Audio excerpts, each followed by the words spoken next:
नमस्कार दोस्तों, welcome two MB trainer. मैं हूं सौरभ ठाकुर। चलिए स्ट्रेट अवे स्टार्ट करते हैं आज की क्लास। जैसे कि आप देख सकते हैं आज की क्लास का एजेंडा है corona virus. How can we open our schools and colleges. शायद और भी अच्छा होगा अगर मैं यहाँ पे लिखता how can we reopen our schools and colleges, क्योंकि अनफॉर्चुनेटली पूरी दुनिया में आज की तारीख में एक बहुत बड़ी बीमारी जो फैली हुई है उसका नाम है कोरोना वायरस। आज 28 मई 2020 की रात है जब मैं आप लोगों के लिए वीडियो रिकॉर्ड कर रहा हूँ, और अनफॉर्चुनेटली पूरी दुनिया में 58 लाख से ज़्यादा लोग इन्फेक्टेड हैं। यूनाइटेड स्टेट्स एकदम नंबर 1 पोजीशन पे, यहाँ पे 17 लाख से ज़्यादा केसेस हैं। भारत जो कि 10वें पोजीशन पे था अभी 9वें पोजीशन पे। हमारे यहाँ पे केसेस है 1,65,000।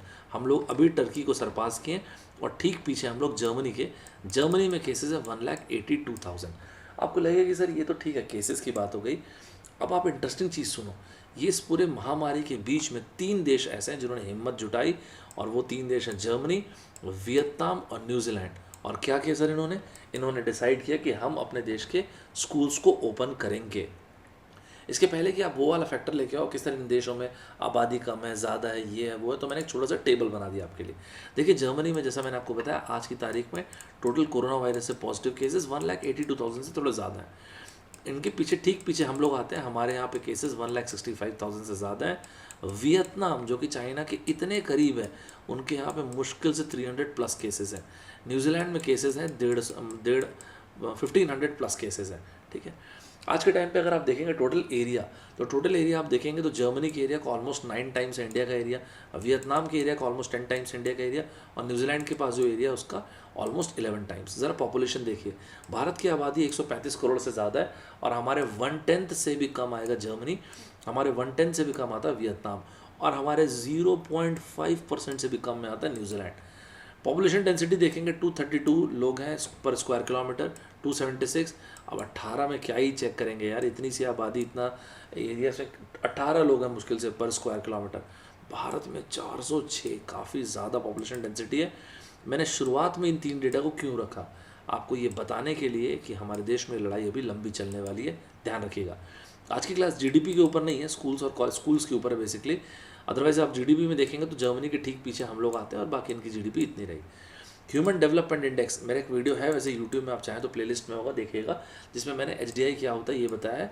यूनाइटेड नेशन का एक प्रोग्राम होता है UNDP, united nation development program, और बेसिकली इस यूनाइटेड नेशन डेवलपमेंट प्रोग्राम में यूएनडीपी को मेजर एचडीआई को मेजर करते हैं, human development index. Human development index basically बताता है क्वालिटी ऑफ लाइफ, तो वो quality of life very high है न्यूजीलैंड में एंड जर्मनी में, और वियतनाम में है मीडियम, जिसका नंबर इंडिया से बेटर है, राइट। तो मैंने पहले इस फैक्टर को ले लिया, इस फैक्टर को बता दिया ताकि आपको ये वाला पॉइंट हटे। अब देखिए पूरी दुनिया में अनफॉर्चुनेटली यार इस कोरोना ने क्या त्रासदी मचाया यार।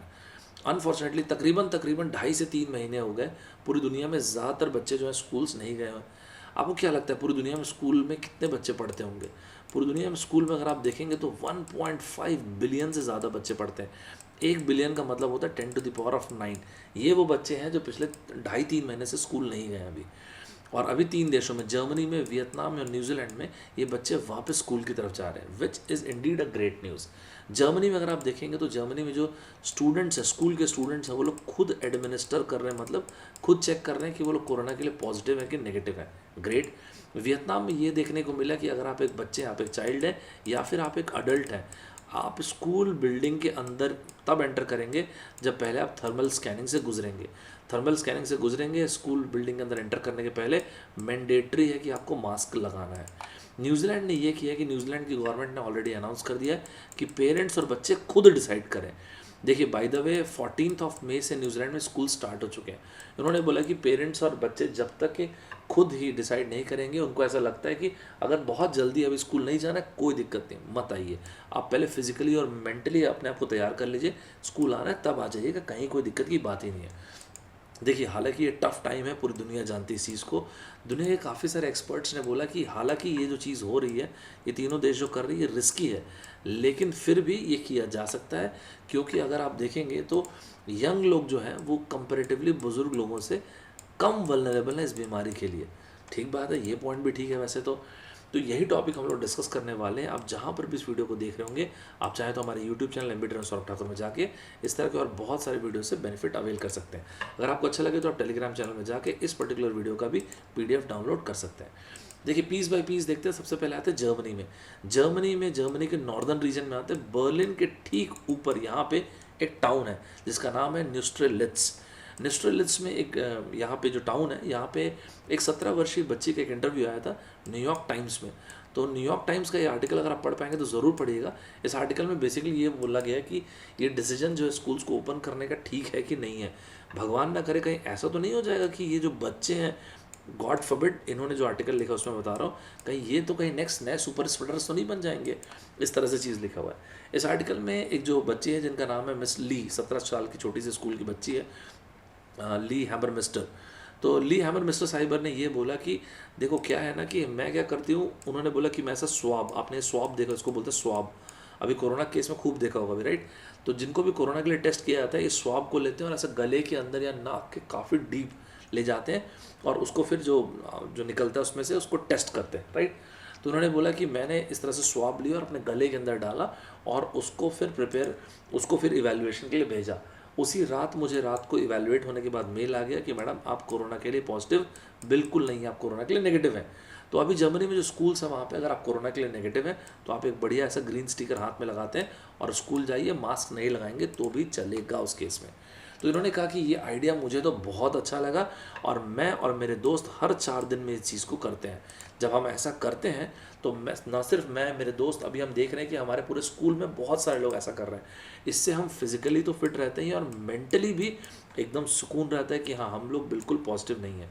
और हमारे साथ साथ हमारे पेरेंट्स भी, उनको भी सुकून रहता है ऑफिस का काम करते हुए कि हाँ मेरे बच्चे जो है स्कूल में सुरक्षित हैं, ठीक है। अभी न्यूयॉर्क टाइम्स ने एक लाइन भी इसमें बोला, उन्होंने ये बोला कि देखिए सीधी सी बात है, जो स्कूल्स हैं, ये जो स्कूल्स हैं ना सिर्फ सोसाइटी के बल्कि इकोनॉमी की भी रीढ़ की हड्डी हैं।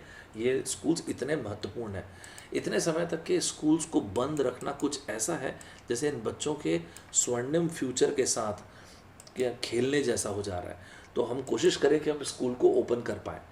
आप इसके पहले कि ये जज करें कि सर जर्मनी में तो गजब हो जा रहा है, जर्मनी के अगर सारे स्कूल्स में ऐसा है तो नहीं। मैं आपको पहले ही क्लियर करता हूँ, जर्मनी में सारे स्कूल्स में इस तरह से नहीं है। हाँ लेकिन कुछ मैंडेट्स हैं, कुछ गाइडलाइंस हैं जो आपको हर जगह फॉलो करनी है। जैसे कि यार स्कूल में आपके भी हॉलवे होगा जहाँ पे आप लोग जाते रहते होंगे। उन्होंने बोला नहीं, इसको आप आने जाने का काम बंद कीजिए, वन वे बनाइए इसको, यहाँ से बस जा रहे हैं तो बस जाने का और कुछ भी नहीं। तो मास्क, जब तक आप स्कूल में, आपको मास्क लगा के रखना है। जो जो आपकी सीट असाइन किए गए हैं जहाँ जहाँ पे, वहाँ आपको बैठना है, आप क्लोज नहीं बैठ सकते। सोशल डिस्टेंसिंग आप लोगों को मेंटेन करनी हुई, 6 फीट वाली सोशल डिस्टेंसिंग आपको मेंटेन करके रखनी है। बच्चों को बोला गया कि जब आप स्कूल आ रहे हो तो ऐसे थोड़े हैवी कपड़े पहन के आओ, क्योंकि एयर वेंटिलेशन के लिए हम लोग स्कूल्स की खिड़कियाँ ओपन रखेंगे। तो ये खिड़कियाँ ओपन रखेंगे, इसलिए मेक श्योर करो आप थोड़ा सा हैवी कपड़े पहन के आओ, राइट। हाँ मैं मानता हूँ और सभी सभी मान रहे हैं यार ये चैलेंजिंग टाइम्स है और स्कूल्स को इस तरह से ओपन करना भी शायद चैलेंजिंग हो सकता है। लेकिन जब तक अपन ऐसा नहीं करेंगे, क्योंकि यार देखो कुछ भी बोलो, बच्चे हैं, स्कूल के छोटे छोटे बच्चे हैं, हम सब इसी एज से गुजरे हैं, कितनी समझ होती है यार। सोशल डिस्टेंसिंग, यार दोस्त दोस्त मिलते हैं तो क्या ही सोशल डिस्टेंसिंग। लेकिन फिर से यार एक दुनिया ये बदल रही है ना, ये बदलती हुई दुनिया है। जब तक हम लोग इस चीज़ से नहीं गुजरेंगे तो वो उस चेंज को कैसे एक्सेप्ट कर पाएंगे, राइट। इसी तरह से हम आते हैं वियतनाम में। वियतनाम में बिल्कुल मैंडेटरी है कि हर एक बच्चे को, आप देख सकते हैं हर एक बच्चे ने इस तरह से मास्क पहना हुआ है, तो हर एक बच्चे को मास्क पहनना है। स्कूल में जैसे ही एंटर करेंगे तो स्कूल के एंट्रेंस के ठीक सामने आपका थर्मल टेस्टिंग होगा। उस थर्मल टेस्टिंग के बाद आप याद करो, वियतनाम में मैंने आपको बताया मुश्किल से 300 प्लस के आसपास कुछ केसेस हैं, राइट। क्यों ऐसा हुआ, जबकि तो चाइना के जस्ट बाजू में।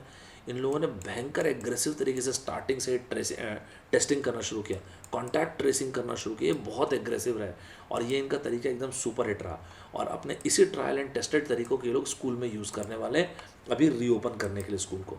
वियतनाम में तकरीबन 22 मिलियन बच्चे जो स्कूल में पढ़ते हैं, जो पिछले 3 महीने से तो स्कूल नहीं जा पा रहे थे, राइट। तो वियतनाम में ऐसा है कि जो भी बच्चा अभी स्कूल में एंटर करेगा, मैंने बताया थर्मल स्कैनिंग होगी, थर्मल स्कैनिंग के बाद ही वो लोग स्कूल में एंटर कर सकते हैं। आप अगर यहाँ पे हनोई में देखेंगे ना, तो हनोई में स्कूल में अगर आप देखेंगे तो एक स्कूल ऐसा भी है जहाँ पे 10,000 मास्क दे दिए गए हैं ताकि हर एक बच्चे को, ताकि किसी भी बच्चे को मास्क की कमी ना हो।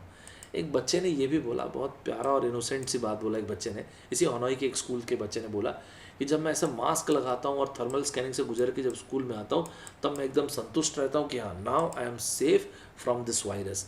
इसलिए मैंने आपको बोला इसका ना सिर्फ फिजिकल मतलब सिर्फ ऐसा नहीं कि शरीर पे इम्पैक्ट रहा है, फिजिकल इम्पैक्ट, इसका एक मेंटल इम्पैक्ट भी है कि एक बच्चा जो है वो भी महसूस करेगा कि हाँ मैं स्कूल में एकदम स्वस्थ हूँ, सुरक्षित हूँ, मुझे कोई दिक्कत नहीं। ये बहुत इंपॉर्टेंट है।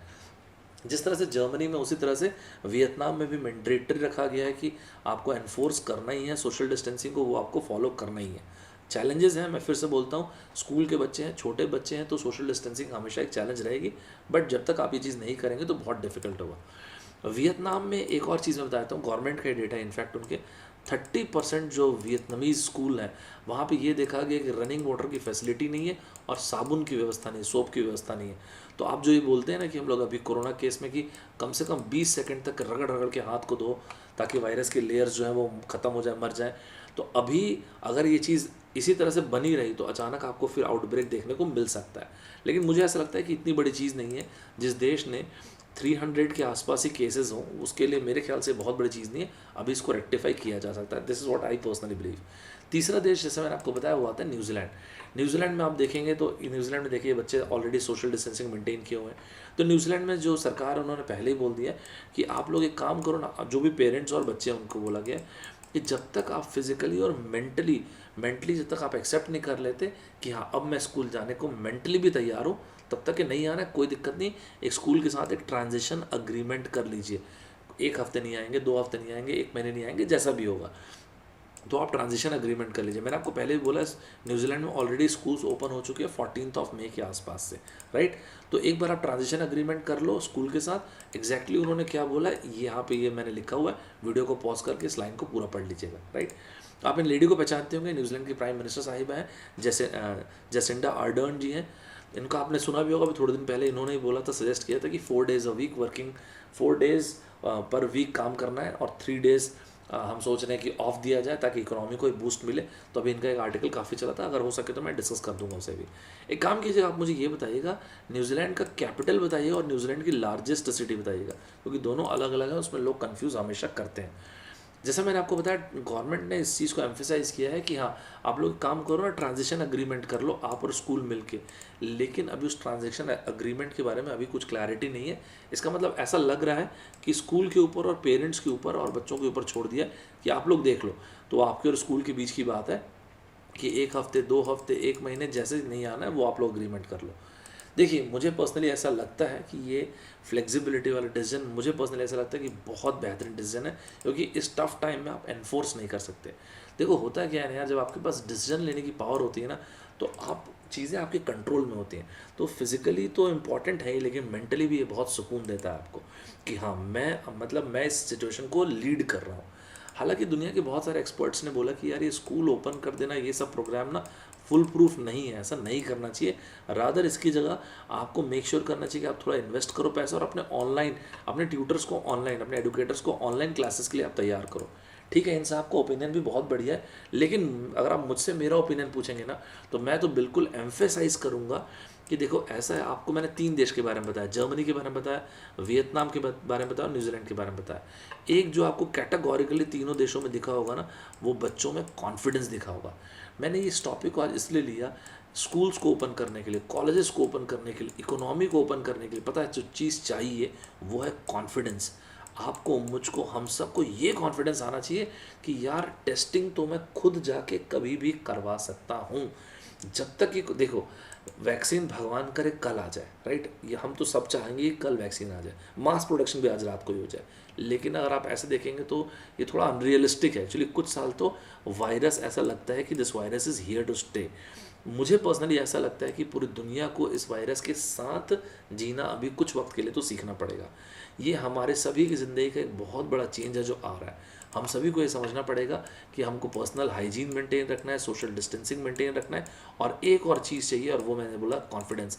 ये कॉन्फिडेंस कि जब भी मुझे अगर थोड़ा सा भी अटपटा लग रहा है तो मैं खुद चल के जाके कोरोना का टेस्टिंग कर सकता हूँ या करा सकता हूँ। अगर ऐसा होने लग गया ना, तो मुझे ऐसा लगता है कि इकोनॉमी वापस बूस्ट में आ जाएगी, स्कूल्स, कॉलेजेस, सारी की सारी चीज़ें वापस ओपन होना शुरू हो जाएंगे। तो ये था मेरा ओपिनियन आज इस पर्टिकुलर टॉपिक पे कि हमारे देश में या विश्व के अलग अलग देशों में हम स्कूल्स और कॉलेज को किस तरह से ओपन कर सकते हैं, हम क्या सीख सकते हैं जर्मनी से, वियतनाम से और न्यूजीलैंड से। आपका क्या ओपिनियन है इस टॉपिक पे, आपको क्या लगता है स्कूल्स और कॉलेज को किस तरह से ओपन किया जा सकता है और ओपन किया जा भी सकता है कि नहीं, ज़रूर शेयर कीजिएगा। मिलते हैं नेक्स्ट क्लास में। Bye bye everybody, take care.